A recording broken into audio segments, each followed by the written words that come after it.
Presiden Prabowo Subianto menegaskan ke seluruh institusi penegak hukum termasuk TNI untuk menegakkan hukum terhadap perusahaan yang melanggar ketentuan peraturan perundang-undangan terkait lahan dan hutan. Kemudian saya juga sudah memberi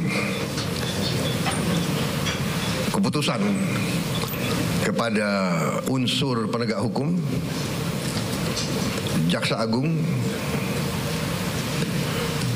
BPKP, Kapolri, dan Panglima TNI untuk menegakkan hukum dan aturan khususnya bagi perusahaan-perusahaan yang melanggar ketentuan-ketentuan pertanahan dan hutan. Ketentuan-ketentuan kita harus dipatuhi. Tidak ada yang memiliki perlakuan khusus. Bagi mereka yang sudah diberi kesempatan berkali-kali untuk menyelesaikan kewajiban-kewajibannya dan tidak melakukan, ya pemerintah akan melaksanakan kewajibannya, mencabut izin dan menguasai kembali lahan-lahan tersebut. Apalagi lahan-lahan itu adalah hutan lindung dan sebagainya. Jadi ini juga langkah yang akan kita laksanakan. Sempat menjadi polemik, pembongkaran pagar laut ilegal di perairan Tangerang hari ini kembali dilanjutkan. 1.500 personel gabungan dikerahkan untuk pembongkaran.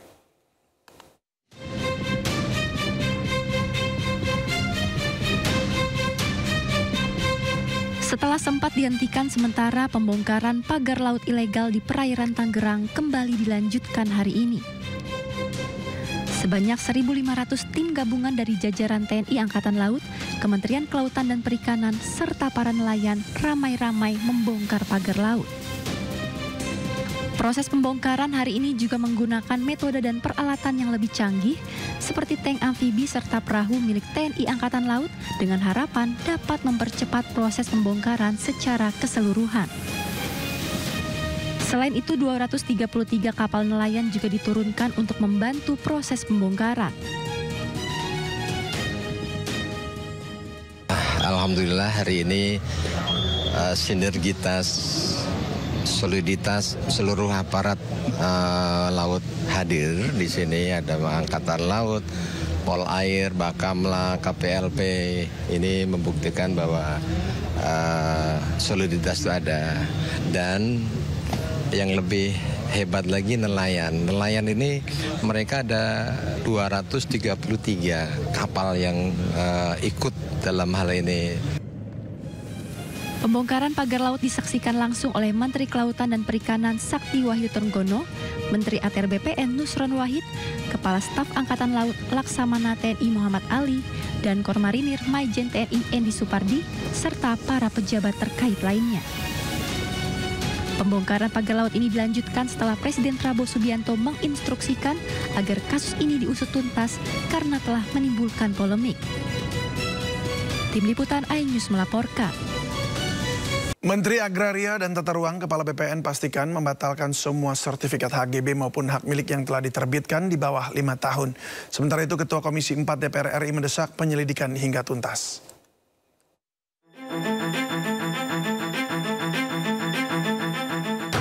Menteri Agraria dan Tata Ruang Kepala BPN Nusron Wahid mengakui terdapat ratusan sertifikat hak guna bangunan dan hak milik di lokasi pagar laut Desa Kohot, Kabupaten Tangerang. 234 sertifikat hak guna bangunan terdaftar atas nama PT Cahaya Inti Sentosa, anak usaha dari PT Pantai Indah Kapuk 2 Tbk. Sementara puluhan sisanya sertifikat hak milik. Menteri memastikan semua sertifikat di wilayah garis pantai adalah ilegal dan akan dibatalkan. Karena sertifikat tersebut rata-rata terbuat pada tahun 2022, 2023, maka kami menghitung dari hari ini ternyata kurang dari 5 tahun. Karena itu sudah memenuhi syarat cukup untuk meninjau ulang dan membatalkan sertifikat tersebut. Dan pada hari ini, pihak-pihak yang terkait, baik itu juru ukur, juru tetap, maupun yang tanda tangan pada masa itu, hari ini sudah dipanggil dan dalam proses pemeriksaan oleh APIP. DPR RI pun mengikuti langsung proses pencabutan pagar laut dan mendesak semua pihak untuk menyelidiki dan menyelesaikan pelanggaran undang-undang hingga tuntas. Laut ini bukan milik perorangan atau milik korporasi. Ini adalah milik kita semua. Jadi yang melanggar hukum, mengkapling-kaplingkan tanpa izin, tentunya kami dari DPR, terutama Komisi 4, meminta untuk ini segera diselesaikan dan ditertibkan. Hingga kini PT Cahaya Inti Sentosa maupun PIK 2 masih belum memberikan respons terkait putusan Menteri ATR BPN tersebut. Pembongkaran pagar laut akan dilakukan hingga 10 hari ke depan. Dari Kabupaten Tangerang, Banten, Tim Liputan iNews melaporkan. Kementerian Kelautan dan Perikanan memastikan tahapan dan proses penyelidikan terhadap kasus pagar laut di Tangerang, Banten akan terus berjalan hingga ada pihak yang bertanggung jawab. Menteri KKP Sakti Wahyu Trenggono mengungkapkan bahwa tahapan penyelidikan dalam kasus pagar ini dilakukan secara profesional dan transparan. Hingga saat ini KKP telah memanggil dan menerima pemeriksaan kepada 2 orang nelayan dan tengah menunggu hasil pemeriksaan. Sakti menyatakan pihaknya akan memberikan sanksi tegas kepada pelaku pemasangan pagar laut di Tangerang, Banten. Mencari nafkahnya di laut itu. Jadi dari sisi hukum tentu kita terus melakukan proses, ya. Dan kemudian nanti kami juga akan melaporkan kepada mitra kerja kami. Pemirsa, TNI Angkatan Laut akhirnya membongkar pagar laut sepanjang 30 km di perairan Tangerang, Banten. Ironis, ratusan sertifikat perairan Tangerang ini telah diterbitkan. Lalu siapa yang bertanggung jawab? Berikut laporan rekan Esra Ambarita dari perairan Tangerang, Banten.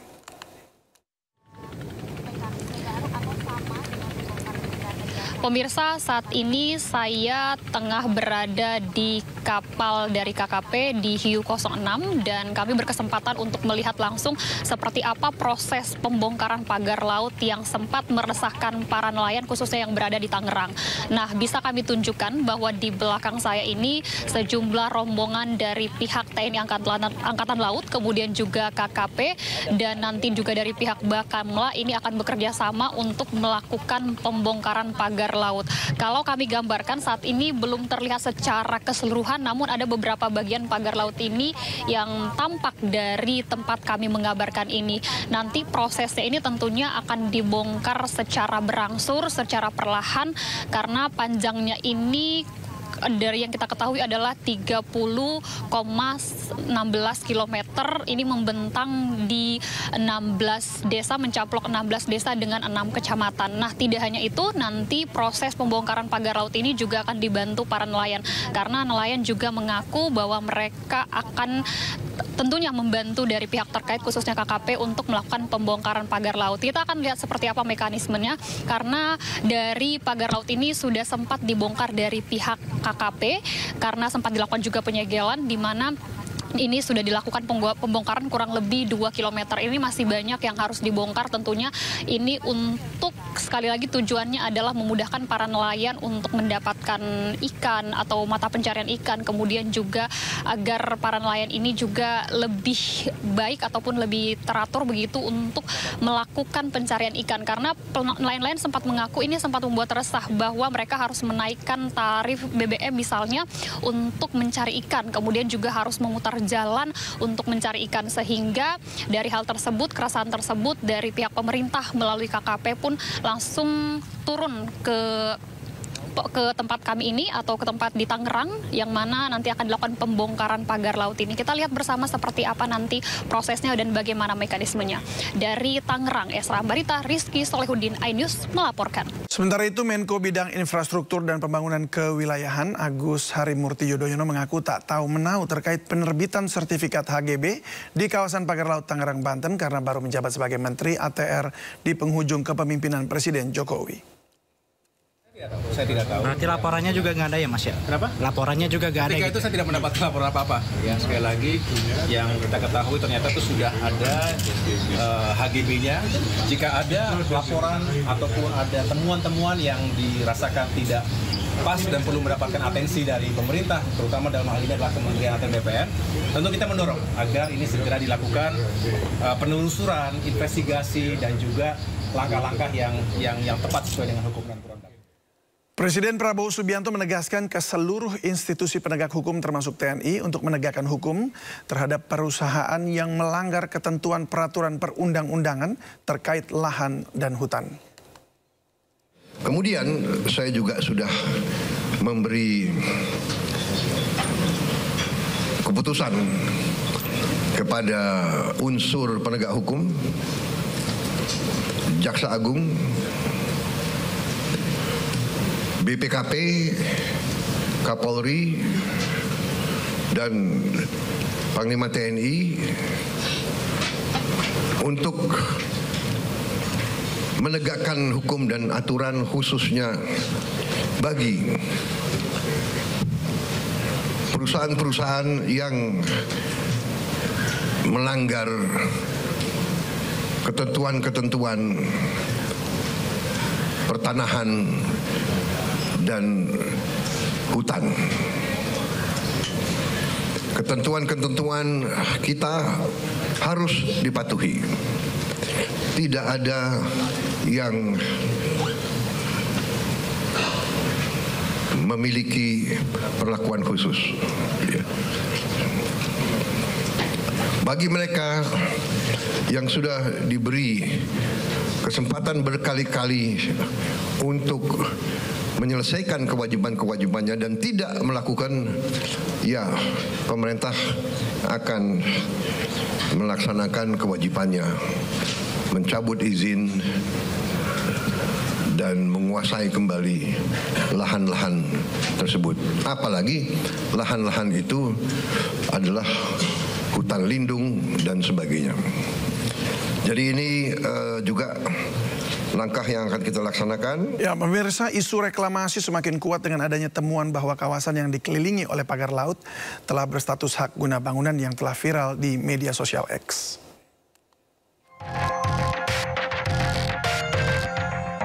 Viral di media sosial X bahwa wilayah Laut Tangerang yang dipagari dengan bambu sudah ada sertifikat hak guna bangunan. Dalam aplikasi Bumi milik Kementerian ATR bpn.go.id, salah satu wilayah pesisir yang masuk dalam kawasan terpagari dengan bambu di Kabupaten Tangerang adalah Desa Kohot. Gambar dengan bidang warna kuning menunjukkan bahwa bidang ini adalah wilayah pesisir pantai yang sebagian besar masih berupa laut, namun yang sudah bersertifikat hak guna bangunan. Dan ketika kami mencoba mengklik salah satu bidang kuning ini, maka keterangan yang muncul adalah hak guna bangunan. Di sini muncul berbagai pertanyaan. Siapa para pemiliknya? Menteri Agraria dan Tata Ruang Kepala Badan Pertanahan Nasional Nusron Wahid membenarkan pagar laut sepanjang 30 km lebih di perairan Tangerang telah memiliki sertifikat hak guna bangunan dan sertifikat hak milik. Kami mengakui atau kami membenarkan ada sertifikat yang berseliweran di kawasan pagar laut sebagaimana yang muncul di banyak sosmed tersebut. Jumlahnya 263 bidang dalam bentuk SHGB atas nama PT Intan Agung Makmur. Berita-berita yang muncul di media maupun di sosmed tentang adanya sertifikat tersebut, setelah kami cek benar adanya, lokasinya pun benar adanya sesuai dengan aplikasi Bumi, yaitu ada di Desa Kohot, Kecamatan Pakuaji, Kabupaten Tangerang. Sementara itu, Menteri Kelautan dan Perikanan Sakti Wahyu Trenggono menyatakan sertifikat hak guna bangunan di Pagar Laut Tangerang, Banten bersifat ilegal. Memang kita temukan tidak ada izin. Jadi pada dasarnya sesuai dengan Undang-Undang Cipta Kerja bahwa pembangunan di ruang laut itu harus mendapatkan izin KKPRL. Jadi kesesuaian ruang laut, ya. Jadi karena tidak ada, langkah pertama yang harus dilakukan adalah kan sesuai dengan aturan undang-undang. Jadi kita tidak bisa sembarangan. Pertama, kita lakukan yang namanya penyegelan. Setelah kita lakukan penyegelan, kita identifikasi siapa yang punya. Kan pada saat kita lakukan penyegelan kan nggak tahu nih siapa yang punya. Dalam dialog Sindosore Jumat 17 Januari 2025 lalu, Agung Sedayu, pihak yang namanya sempat disebut-sebut sebagai pemegang sertifikat HGB di kawasan Pagar Laut, melalui kuasa hukumnya menyatakan bahwa pagar laut tersebut tidak ada hubungannya dengan PIK 2 maupun Agung Sedayu. Kalau bicara soal pemagaran laut, pagar-pagar laut itu, sebetulnya kami nggak punya kepentingan karena itu berada di luar wilayah PIK. Tapi kan ada kelompok-kelompok tertentu yang kemudian memaksakan dan membangun citra negatif bahwa seolah-olah PIK yang membuat pagar-pagar itu. Padahal PIK sudah membantah. Dari Jakarta dan Kabupaten Tangerang, Tim Liputan iNews melaporkan. Akibat tanah penyangga longsor tergerus banjir, rel kereta api di stasiun Gubuk Grobogan, Jawa Tengah menggantung. Akibatnya jadwal kereta api terganggu. Menunggu banjir surut, PT KAI terus melakukan perbaikan rel.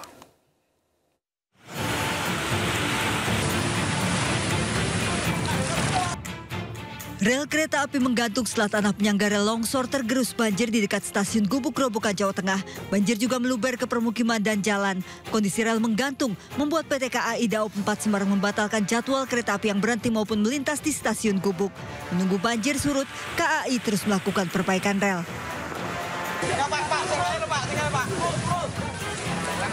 Warga panik berhamburan menyelamatkan diri dan menjauh setelah tanggul Sungai Tuntang di Desa Tinanding Godong Grobogan jebol sepanjang 15 meter. Luapan air sungai berarus deras meluber ke jalan raya dan permukiman. Akibatnya jalur Grobogan Semarang dan sebaliknya lumpuh dialihkan ke jalur Demak Pantura. Tanggul Sungai Tuntang langganan banjir dan sudah ada 5 titik tanggul yang jebol dan muncul retakan. Tentang ya ini, dan ini mudah-mudahan juga harus diperhatikan sama BPBS karena kalau tidak dikerjakan betul-betul ya nanti kalau ada musim hujan ya seperti ini lagi. Warga yang tinggal di bawah tanggul Sungai Tuntang terutama lansia dijemput bahkan digendong petugas untuk segera dievakuasi ke tempat aman. Jebolnya tanggul merendam ratusan rumah, bahkan pagi ini banjir sudah mulai masuk dan merendam kota Grobogan termasuk pendopo bupati. Dari Grobogan, Jawa Tengah, Rustaman Nusantara, iNews melaporkan. Tanggul Sungai Bodri di Kendal, Jawa Tengah jebol. Banjir merendam pemukiman dan fasilitas umum termasuk puskesmas. Sementara seorang pengendara motor di Bangkalan, Jawa Timur nyaris terseret arus karena nekat melintasi banjir berarus deras. Petugas gabungan berusaha menyelamatkan seorang warga dan sepeda motornya yang nyaris terseret arus banjir di Arosbaya, Bangkalan. Upaya penyelamatan berhasil setelah korban dan motornya diikat tali dan ditarik beramai-ramai.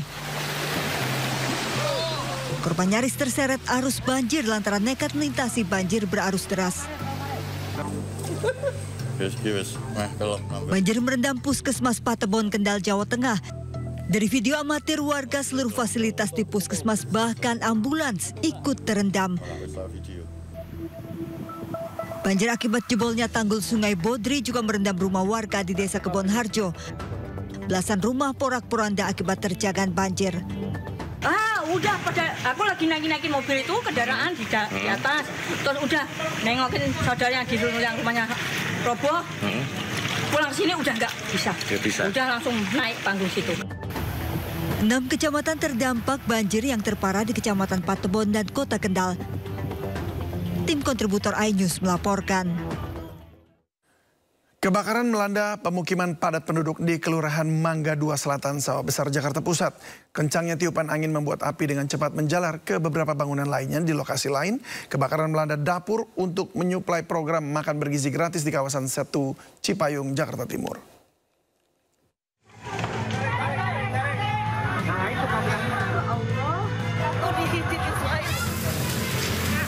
Pinggir kali.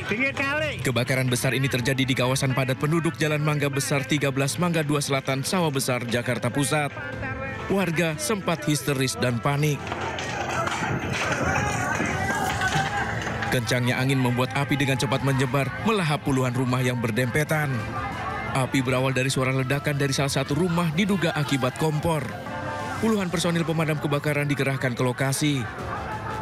Apinya tuh tadi dari kosan Pak Agus yang punya kosan juga rasa. Itu dia sebenarnya sih percikan api doang. Cuma nggak ada yang nggak kalau di dalam kontrakan itu kosong. Apinya itu meledak di situ. Saya sih nggak tahu. Di lokasi lain kebakaran melanda dapur untuk menyuplai program makan bergizi gratis di kawasan Setu Cipayung, Jakarta Timur. Pemilik rumah yang mengetahui kejadian histeris melihat api dengan cepat berkobar mengeluarkan asap tebal membumbung tinggi. Petugas pemadam kebakaran yang cepat datang ke lokasi berhasil menjinakkan api 1 jam kemudian. Tak ada korban dalam kejadian ini, penyebabnya diduga dari korsleting listrik saat dalam perbaikan. Kebakaran ini masih dalam penyelidikan polisi. Dari Jakarta, Tim Liputan melaporkan. Pasca terjadinya kebakaran yang melanda kawasan Kebon Kosong, Kemayoran, Jakarta Pusat, ribuan warga diungsikan di tenda-tenda darurat. Badan Penanggulangan Bencana Daerah menyiapkan 10 tenda pengungsian bagi penyintas kebakaran di Kemayoran Gempol, Jakarta Pusat. Tidak hanya tenda pengungsian saja, BPBD beserta stakeholder terkait juga menyiapkan sejumlah sarana prasarana untuk penunjang warga pengungsian seperti MCK, air bersih hingga dapur umum. Daryati, salah satu warga, menyebut tidak merasa kekurangan fasilitas selama di pengungsian. Namun ia menginginkan rumah mereka yang terbakar dapat segera dibangun kembali oleh pemerintah. Habis semua Pak, nggak ada barang kondisi, saya tinggal baju di badan. Saya tidur, saya bangun 1:30, buka pintu, api di depan pintu Pak. Saya lari nggak bawa apa-apa Pak. Keluarga sih aman semua, nggak ada yang itu ketinggal. Pokoknya saya bangun semajak semua Pak. Iya. Iya, baju semua, kakak, KTP semua, dompet semua kagak bawa semua Pak. Iya. Gimana tanggapannya Bu? Alhamdulillah sih baik, pelayanan semua, fasilitas cukup, air bersih ya, makan juga cukup. Semua konsumsi aman Bu? Aman. Kalau masalah pakaian nggak kurang, makan nggak kurang. Harapan saya cuma tempat itu saya minta dibangun lagi, saya minta izin dibangun lagi, saya nggak mau pindah dari situ. Itu harapan saya Pak. Kebakaran Glodok Plaza menyisakan duka mendalam, 14 orang hilang. Hampir sepekan pasca kebakaran, petugas kembali menemukan 1 kantong jenazah di lorong ruang karaoke lantai 8 yang ludes terbakar. Sepekan pasca kebakaran Glodok Plaza, petugas kembali menemukan jenazah korban. Jenazah ditemukan di lorong lantai 8 ruang karaoke yang hancur ludes terbakar. Petugas langsung mengevakuasi jenazah yang sudah dalam kondisi tidak utuh ke Rumah Sakit Polri Kramat Jati. Berhasil menemukan 1 kantong jenazah mayat yang sudah diidentifikasi dan sudah dibawa ke rumah sakit.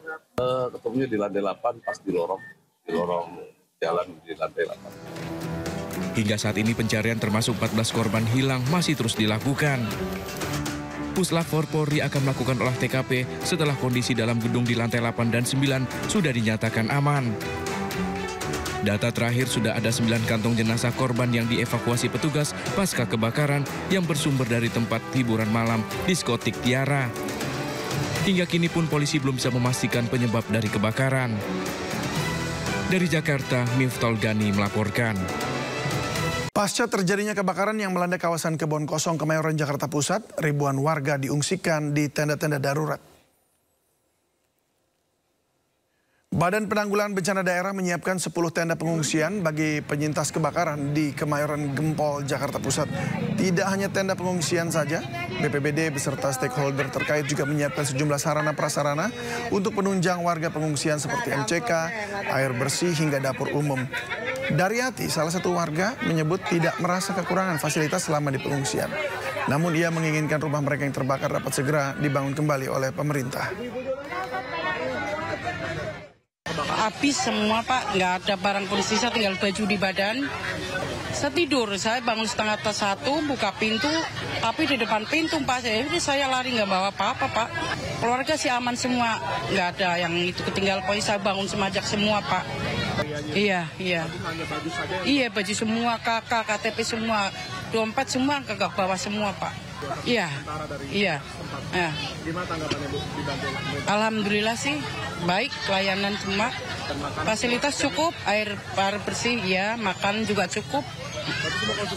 Aman. Kalau masalah pakaian nggak kurang, makan nggak kurang. Harapan saya cuma tempat itu saya minta dibangun lagi, saya minta izin dibangun lagi. Saya nggak mau pindah dari situ. Itu harapan saya, Pak. Kebakaran melanda pemukiman padat penduduk di Kelurahan Mangga 2 Selatan, Sawah Besar, Jakarta Pusat. Kencangnya tiupan angin membuat api dengan cepat menjalar ke beberapa bangunan lainnya. Di lokasi lain, kebakaran melanda dapur untuk menyuplai program makan bergizi gratis di kawasan Setu Cipayung, Jakarta Timur.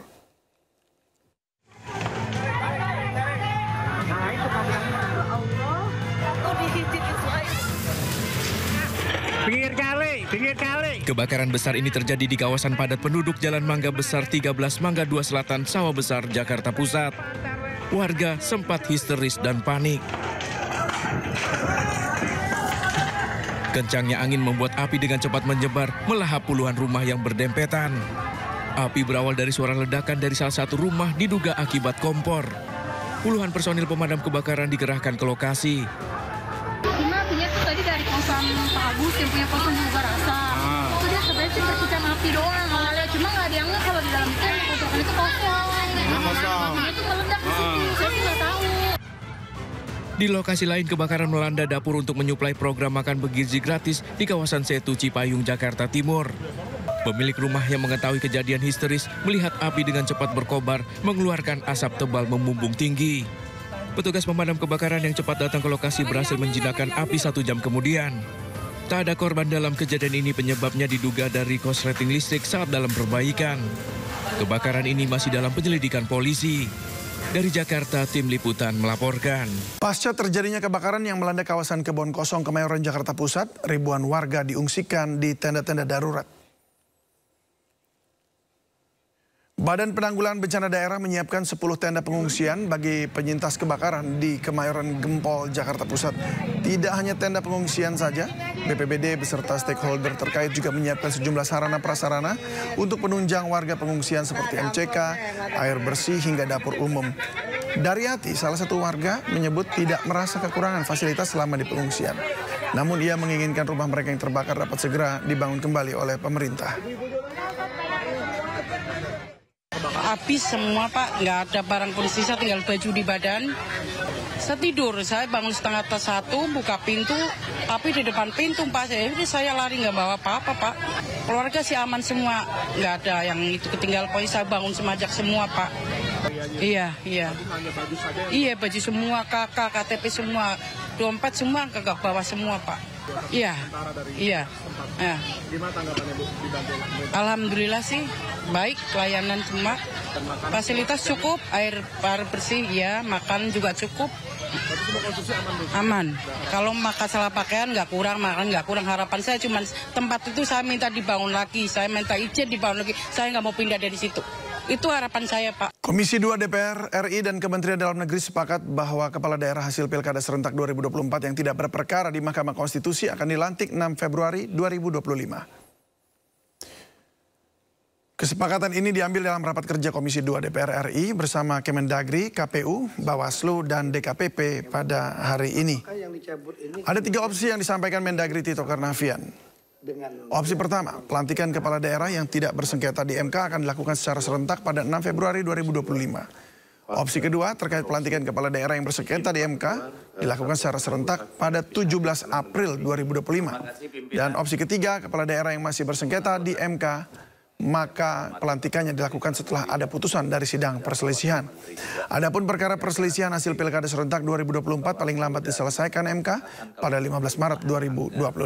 Dari Perpres 80. Nah, ini jangan sampai nanti ada moral hazard, mutasi-mutasi yang transaksional, yang nggak bagus lah.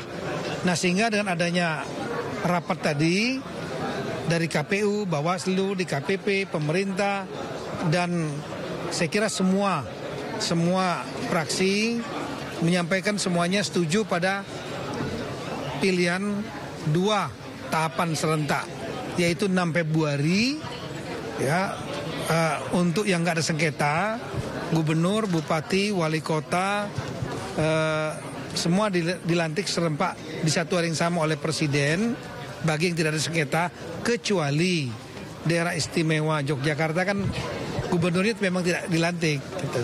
Tapi bupati wali kotanya dilantik di sini. Dan Aceh itu ada undang-undang khusus. Dilantiknya di ibu kota provinsi Banda Aceh oleh Mendagri atas nama presiden di depan di dalam sidang DPR Aceh di depan ketua majelis syariah. Bupati wali kotanya juga sama, ada ketentuan khusus lex spesialis, yaitu dilantik oleh gubernur di depan ketua majelis syariah di DPRK masing-masing. Kecuali itu. Nah, nanti tahap keduanya kita melihat proses dismisal yang informasinya tanggal 13 tapi 15 diserahkan hasilnya kepada KPU. Nah, kalau jumlahnya masif sekali banyak, ya kita akan lakukan pilkada serentak. Nanti diaturnya di dalam Perpres, yang nanti Perpres 80 itu akan direvisi, ya. Saya kira itu, Pak. Bahwa secara yuridis kami tidak ragu sama sekali untuk mengusulkan tanggal 6 ini untuk dilakukan pelantikan serentak, dan saya kira ini juga adalah satu sejarah baru bagi Indonesia. Bukan hanya pilkadanya yang serentak, tapi pelantikannya serentak dan dilakukan oleh Presiden. Pemirsa, sempat menjadi polemik pembongkaran pagar laut ilegal di perairan Tangerang hari ini kembali dilanjutkan. 1.500 personel gabungan dikerahkan untuk pembongkaran.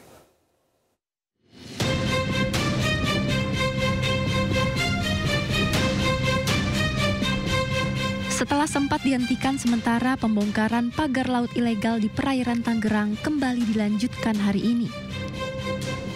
Sebanyak 1.500 tim gabungan dari jajaran TNI Angkatan Laut, Kementerian Kelautan dan Perikanan, serta para nelayan ramai-ramai membongkar pagar laut. Proses pembongkaran hari ini juga menggunakan metode dan peralatan yang lebih canggih, seperti tank amfibi serta perahu milik TNI Angkatan Laut, dengan harapan dapat mempercepat proses pembongkaran secara keseluruhan. Selain itu, 233 kapal nelayan juga diturunkan untuk membantu proses pembongkaran. Alhamdulillah hari ini sinergitas, soliditas seluruh aparat laut hadir di sini. Ada Angkatan Laut, Polair, Bakamla, KPLP. Ini membuktikan bahwa soliditas itu ada. Dan yang lebih hebat lagi nelayan. Nelayan ini mereka ada 233 kapal yang ikut dalam hal ini. Pembongkaran pagar laut disaksikan langsung oleh Menteri Kelautan dan Perikanan Sakti Wahyu Trenggono, Menteri ATR BPN Nusron Wahid, Kepala Staf Angkatan Laut Laksamana TNI Muhammad Ali, dan Kormarinir Maijen TNI Endi Supardi, serta para pejabat terkait lainnya. Pembongkaran pagar laut ini dilanjutkan setelah Presiden Prabowo Subianto menginstruksikan agar kasus ini diusut tuntas karena telah menimbulkan polemik. Tim Liputan iNews melaporkan. Seharusnya seperti apa sikap pemerintah dalam kasus sertifikat pagar laut di Tangerang? Kita telah terhubung dengan mantan Sekretaris Kementerian BUMN Said Didu. Selamat sore Pak Said. Selamat sore, mohon maaf lagi di mobil. Ya, terima kasih tapi Pak sudah memberikan waktunya. Pak, tadi terjun langsung mencabut pagar laut Pak? Terjun langsung karena saya menganggap ini peristiwa sangat penting, hadirnya sekembali negara di wilayah yang selama ini saya menyatakan tidak ada lagi negara di wilayah tersebut. Ya, alhamdulillah tadi negara turun, jadi ya saya terjun langsung sebagai bentuk kegembiraan bahwa negara hadir lagi. Oke, tadi Pak Menteri, ada Pak Menteri KKP dan juga ATR BPN juga bilang sertifikat HGB dan SHM pagar laut di Tangerang ini kan cacat prosedur. Kata Pak Menteri Nusron tadi ya. Kemudian dinyatakan akan dicabut atau dibatalkan. Tanggapan Anda bagaimana? Saya pikir saya terima kasih kepada pemerintah yang awalnya saya agak ragu kayak poco-poco gitu kan, maju mundur. Nah, alhamdulillah hari ini sudah ada sikap tegas seperti itu. Tapi saya hanya mengingatkan bahwa itu kan hanya di Desa Kohot yang 300 hektar luasnya. Saya punya informasi bahwa hal yang sama sebenarnya di wilayah Tangerang, Banten ini yang direncanakan bahkan katanya sudah diplot oleh BPN dengan pengembang itu ada sekitar rencananya 1.500 hektar. Bahkan di data yang saya miliki itu sudah ada yang sudah keluar sekitar 779 hektar. Dan ada yang sudah ditimbun, itu berada di 3 kecamatan, Teluk Naga, Kosambi, dan Paku Haji. Jadi saya harap pembatalan sertifikat yang kohort yang 300 hektar, saya berharap Kementerian ATR BPN juga memeriksa yang informasi yang saya terima yang ada sekitar 779 hektar. Dan bukan hanya itu, saya berharap juga memeriksa yang di Surabaya yang 600 hektar lebih, memeriksa juga yang di Bekasi, memeriksa juga di kota-kota lain. Jadi saya berharap bahwa ini hendaknya mengungkap semua karena ini adalah skandal sangat besar bagi negeri ini bahwa ada pihak yang bisa mensertifikatkan laut. Dan ini menurut saya sangat-sangat prinsip dan saya berharap Presiden Prabowo betul-betul menertibkan semua ini. Baik, Pak, tadi Anda katakan ada 1.500 hektar lainnya itu ya, yang di beberapa kecamatan begitu, salah satunya juga di Paku Haji, bahkan yang katanya sudah Anda bilang tadi sudah diuruk begitu ya, seperti kayak untuk reklamasi apa? Bagaimana? Saya katakan, ya informasi yang saya terima, rencananya kalau mungkin sukses kohort ini, maka akan ada rencana 1.500 hektar sampai ke Serang sana. Nah, tapi yang Anda dapatkan informasinya apa? Sudah dalam HGB begitu? Atau SHM? Direncanakan seperti itu. Tapi saya dapat informasi bahwa di 3 kecamatan ada beberapa yang sudah ditimbun. Ada beberapa yang sudah ditimbun. Itu kalau dihitung informasinya ada sekitar 779 hektar. Jadi menurut saya ini perlu diteliti oleh ATR BPN. Karena coba bayangkan sertifikat yang di kohort 300 hektar saja, Kementerian ATR BPN tanda kutip kecolongan, sehingga tidak tahu seluruh kementerian yang lain kecolongan. Jadi saya berharap ini titik awal penertiban semua sertifikat laut. Saya ingin sampaikan kenapa mereka senang sekali mensertifikatkan laut. Kenapa? Ini bisnis yang sangat menggiurkan.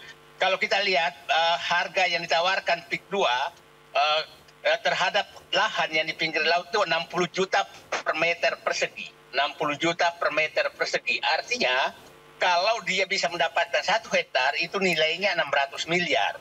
Kalau dia dapat 1.000 hektar maka itu berarti 600 triliun. Ya kan? Nah, itu yang menggiurkan sekali. Jadi menurut saya memang ini harus diawasi betul permainan kong kali kong mulai dari desa sampai kepada kementerian. Jadi saya berharap pencabutan hak di kohort ini jangan berhenti dengan hanya pencabutan, tapi harus diperiksa semua pejabat-pejabat mulai kepala desa sampai ke atas yang terlibat. Itu karena itu pasti persekongkolan yang sangat jahat. Baik, tampaknya memang Pak Prabowo juga sudah menyatakan sikap ya, dan kita saksikan dulu, simak pernyataannya. Kemudian saya juga sudah memberi keputusan kepada unsur penegak hukum, Jaksa Agung, BPKP, Kapolri, dan Panglima TNI untuk menegakkan hukum dan aturan khususnya bagi perusahaan-perusahaan yang melanggar ketentuan-ketentuan pertanahan dan hutan. Ketentuan-ketentuan kita harus dipatuhi. Tidak ada yang memiliki perlakuan khusus. Bagi mereka yang sudah diberi kesempatan berkali-kali untuk menyelesaikan kewajiban-kewajibannya dan tidak melakukan, ya pemerintah akan melaksanakan kewajibannya, mencabut izin dan menguasai kembali lahan-lahan tersebut. Apalagi lahan-lahan itu adalah hutan lindung dan sebagainya. Jadi ini juga langkah yang akan kita laksanakan. Baik, saya kembali ke Pak Said Didu. Apa tanggapan Anda mengenai sikap pemerintah ini? Saya jujur saya katakan terima kasih kepada Presiden Prabowo karena ini masalah yang sangat lama yang susah sekali disentuh karena kami tahu bahwa di balik semua ini adalah oligarki yang sangat kuat yang berkolaborasi dengan aparat, pejabat korup dan lain-lain. Dan saya sangat gembira mendengarkan pernyataan itu. Nah, cuma saya berharap bahwa seluruh aparat di bawah itu melaksanakan dengan konsisten karena pasti saya yakin bahwa ini akan menyebabkan banyak pihak yang mencoba bertahan dengan berbagai cara. Tapi saya yakin rakyat sekarang, apabila Presiden Prabowo mengambil sikap itu, maka rakyat saya yakin akan betul-betul ada di belakang Presiden. Baik. Mungkin satu lagi Pak Said.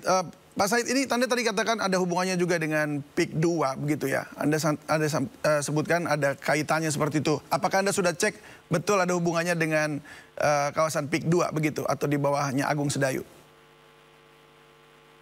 Secara fisik kita tahu bahwa pemagaran laut itu berada semua di wilayah PIK 2. Itu secara fisik. Secara hukum saya pikir sudah terbuka bahwa pemilik HGB yang di Kohot itu adalah afiliasi dengan pengembang PIK 2, jadi sangat sulit dibantah. Oke, baik. Tetapi Pak Said, ya. Pak Nono itu mengatakan bahwa begini, ini Anda melakukan ini, menyampaikan hal ini semua karena ada masa lalu dalam artian Anda juga punya tanah di sana yang kemudian nggak ketemu harganya untuk bernegosiasi. Apa benar demikian? Pak Nono Sampono yang menyampaikan itu. Itu saya pikir saya tidak pernah berhubungan dengan mereka. Saya tidak pernah punya niat menjual tanah saya. Jadi membuat... Tapi memang tanah Anda ada di sana, Pak? Kenapa? Tapi memang Anda punya tanah juga di wilayah itu ya? Saya di Kronjo udah 30 tahun lebih tanah saya di sana. Baik. Itu bukan tanah. 30 tahun lalu saya sudah punya. Pak Nono mungkin belum di Jakarta, saya sudah punya tanah di sana. Baik, Pak Said. Kalau begitu, terima kasih banyak sudah berbagi bersama kami di Sindo Sore. Salam sehat selalu. Sehat, terima kasih. Terima kasih. Pasca terjadinya kebakaran yang melanda kawasan Kebon Kosong, Kemayoran, Jakarta Pusat, ribuan warga diungsikan di tenda-tenda darurat. Badan Penanggulangan Bencana Daerah menyiapkan 10 tenda pengungsian bagi penyintas kebakaran di Kemayoran Gempol, Jakarta Pusat. Tidak hanya tenda pengungsian saja, BPBD beserta stakeholder terkait juga menyiapkan sejumlah sarana prasarana untuk menunjang warga pengungsian seperti MCK, air bersih hingga dapur umum. Daryati, salah satu warga, menyebut tidak merasa kekurangan fasilitas selama di pengungsian. Namun ia menginginkan rumah mereka yang terbakar dapat segera dibangun kembali oleh pemerintah. Habis semua Pak, nggak ada barang pun sisa, tinggal baju di badan. Saya tidur, saya bangun 1:30, buka pintu, api di depan pintu Pak. Saya lari nggak bawa apa-apa Pak. Keluarga sih aman semua, nggak ada yang itu ketinggal. Pokoknya saya bangun semajak semua Pak. Iya, baju semua, kakak, KTP semua, dompet semua kagak bawa semua Pak.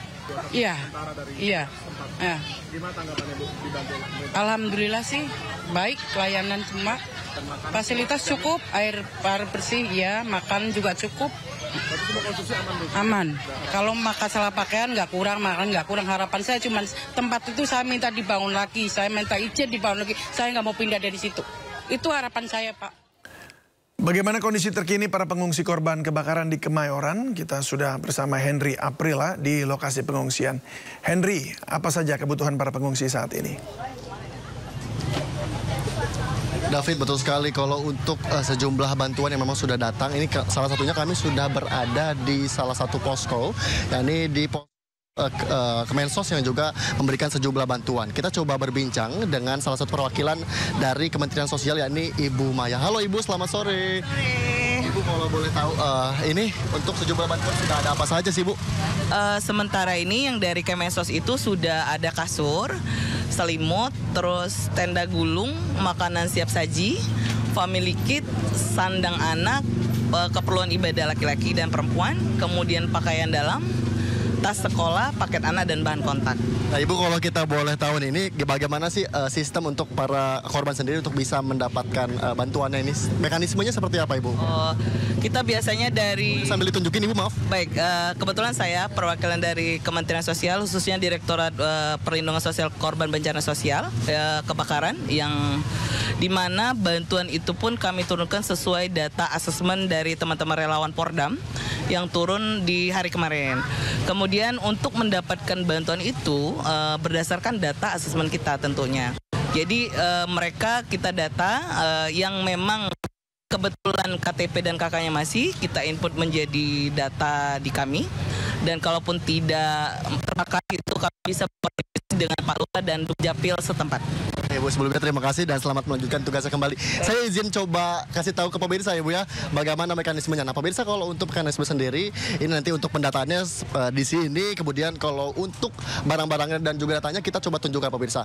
Ini salah satu data yang juga tadi sudah ditunjukkan, seperti halnya ini ada kasur, kemudian selimut, tenda gulung, kemudian juga makanan siap saji dan beberapa bantuan lainnya yang memang dibutuhkan. Ini memang kebutuhan pokok para korban. Nah kalau untuk seperti apa saja yang sudah ada, kita coba tunjukkan ke samping kami saat ini. Ini memang untuk sejumlah bantuan yang juga sudah ada, nantinya akan didistribusikan ke korban-korban dari insiden kebakaran yang berada di Kemayoran, tepatnya di Gempong, Jakarta Pusat. Nah kalau untuk bantuannya sendiri seperti ini ada bahan kotak layanan dukungan psikososial, bantuan seperti itu yang nantinya akan diterima oleh para korban. Nah kalau untuk beberapa bantuan lainnya juga nanti akan diberikan seperti halnya makanan, kemudian juga pakaian-pakaian, bahkan juga tadi ini kami lihat ada boneka dan juga beberapa mainan-mainan yang juga nanti akan diterima oleh anak-anak atau korban yang terdampak dari insiden kebakaran ini sendiri.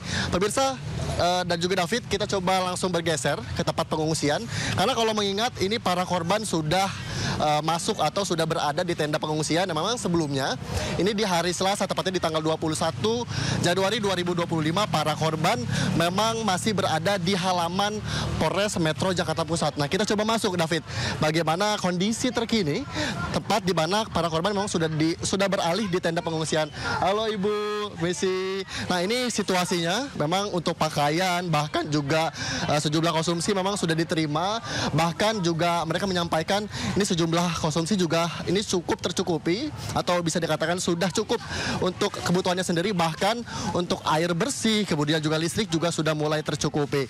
Kita coba berbincang dengan salah satu korban yang memang terdampak dari insiden kebakaran ini. Davi, kita coba berbincang. Ibu selamat sore, mohon maaf sebelumnya mengganggu.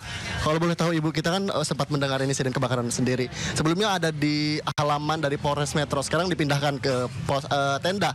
Sejak kapan Bu dipindahkan ke tenda? Dari pagi, jam 9 pagi. Jam 9 pagi. Iya. Nah kalau untuk bantuannya kira-kira masih ada yang perlu ditambahkan atau memang kurang? Cukup semuanya cukup. Kalau untuk harapannya seperti apa sih Bu untuk pemerintah sendiri?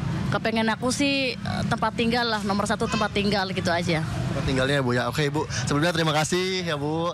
Ya, pemirsa, ternyata kalau untuk sejumlah kebutuhan juga sudah mulai tercukupi. Bahkan ini memang tendanya juga bisa dikatakan layak untuk jadikan tempat pengungsian untuk para pengungsi. Dan tentunya juga total dari tenda sendiri ada 9. Kami akan terus pantau karena hingga saat ini belum ada update terkini ataupun situasi yang memang kita dapat sampaikan kembali. Karena mengingat untuk para korban juga sudah mulai beralih ke tenda pengungsian yang memang sebelumnya berada di halaman Polres Metro Jakarta Pusat. Dan tentunya juga kalau melihat insiden kebakaran sendiri ini ada totalnya sebanyak 11 RT yang terdampak dari insiden kebakaran ini sendiri.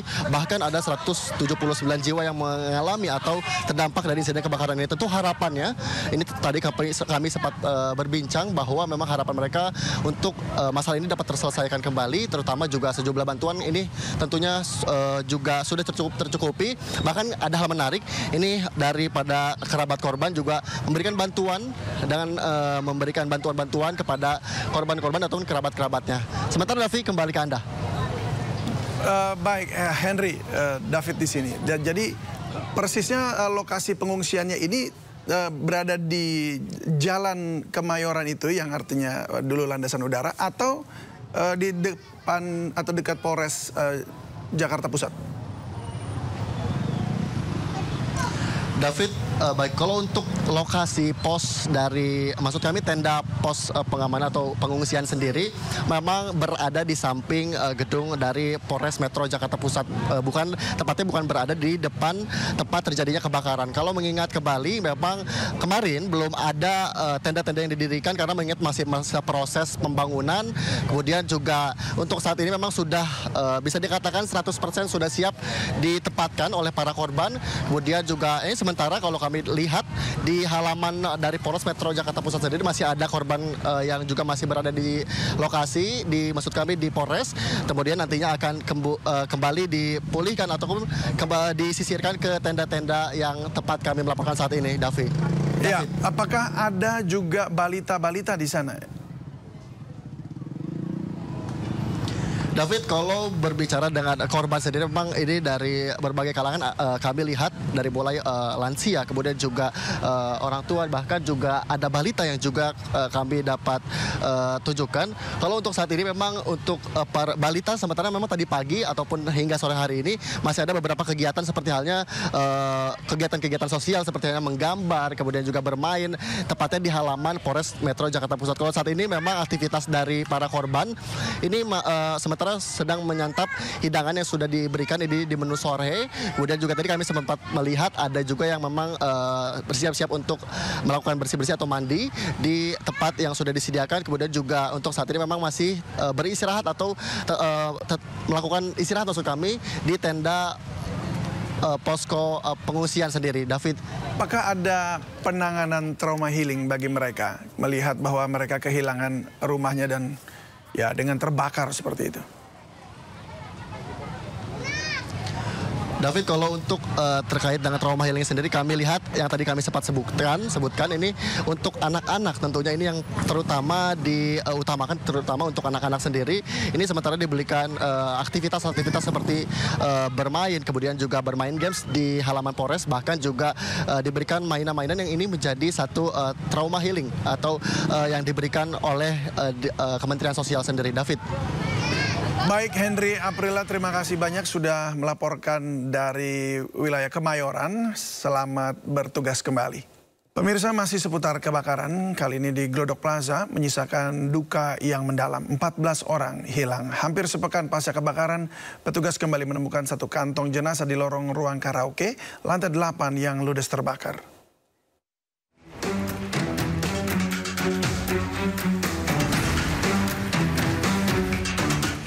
Sepekan pasca kebakaran Glodok Plaza, petugas kembali menemukan jenazah korban. Jenazah ditemukan di lorong lantai 8 ruang karaoke yang hancur ludes terbakar. Petugas langsung mengevakuasi jenazah yang sudah dalam kondisi tidak utuh ke Rumah Sakit Polri Kramat Jati. Berhasil menemukan satu kantong jenazah mayat yang sudah diidentifikasi dan sudah dibawa ke rumah sakit. Ketemunya di lantai 8 pas di lorong jalan di lantai 8. Hingga saat ini pencarian termasuk 14 korban hilang masih terus dilakukan. Puslap 4 Polri akan melakukan olah TKP setelah kondisi dalam gedung di lantai 8 dan 9 sudah dinyatakan aman. Data terakhir sudah ada 9 kantong jenazah korban yang dievakuasi petugas pasca kebakaran yang bersumber dari tempat hiburan malam diskotik Tiara. Hingga kini pun polisi belum bisa memastikan penyebab dari kebakaran. Dari Jakarta, Miftol Gani melaporkan. Dan bagaimana kondisi terkini pencarian korban di Glodok Plaza? Kita langsung saja menuju ke lokasi kebakaran di Glodok Plaza. Ada rekan Jessica Winoto di sana. Supaya korban cepat ketemu. Jadi kita mensupport apa yang jadi keputusan Kapolsek, walaupun standarnya ini kita tinggal dari Kapolsek kita siap, karena memang sekali lagi beban moral untuk keluarga korban, kita mengharapkan sih kita bisa clear untuk ketemu semua seperti itu. Pak, itu kan kemarin izin Pak, itu kan kemarin dari Pak Satriadi bahwa sistem proteksi kebakaran dari gedung ini itu kurang bagus dan laporan ketika terjadi kebakaran ke pihak damkar itu cukup lambat, Pak. Kira-kira Bapak di lapangan bagaimana sih? Kalau untuk laporan ya, karena kita datang memang sudah besar. Kita tidak bisa nunggu lantai 8 atau sini, tapi udah kebakar semua. Jadi kita untuk menentukan ini nanti dari puslapor, untuk menentukan dari mana nanti. Karena memang pas kita olah TKP semua kita kumpulan, datang sudah besar semua api. Kalau untuk proteksi sih kemarin hidran kita pakai bisa, cuma airnya kurang kencang untuk ini. Tapi bagus keluar sih. Tapi untuk seluruhnya nanti dari tim pencegahan itu yang ini itu kurang bisa. Dalam gedung ini. Kalau itu kita nggak tahu. Kita fokus, kalau saya fokus ke pemadaman. Nanti ada tim pencegahan yang mengerti seperti apa itu untuk proteksi kebakaran ini.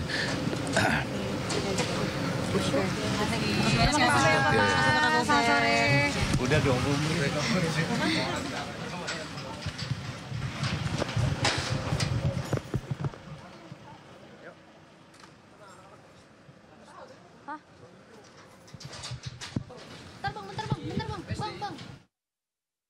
Pemirsa, tadi kita saksikan petugas damkar menyampaikan informasi upaya terkini untuk mencari korban yang masih dinyatakan hilang. Dan kita sudah bersama Jessica Winoto di lokasi kebakaran Glodok Plaza. Jessica, bagaimana update pencarian korban saat ini? Ya, baik. Selamat sore, David dan juga pemirsa, bahwa hari ini tadi sempat sudah selesai dari sesi doorstop dengan Pak Damkar dan juga Pak Kapolres setempat, bahwa tadi sudah menyampaikan bahwa sudah ada 2 kantong jenazah hari ini yang berhasil untuk diamankan atau dievakuasi dan langsung diberangkatkan ke RS Polri Kramat Jati. Dan saat ini pun informasinya bahwa proses evakuasi oleh pihak Damkar dan juga tim gabungan dari Basarnas, unit Kapolsek dari unit Polsek Taman Sari dan juga PMI saat ini sudah diberhentikan, akan dilanjutkan besok hari. Bahwa tadi pun kami sudah menyampaikan menanyakan terkait soal olah TKP apakah akan segera dilakukan, dan informasinya bahwa besok akan menjadi hari penentuan kapan akan dilaksanakan dari olah TKP ini sendiri. Dan juga tadi karena menyampaikan bahwa di lantai 8 dan juga lantai 9 yang saat ini sudah menjadi 1 karena lantai 9 pun sudah rubuh.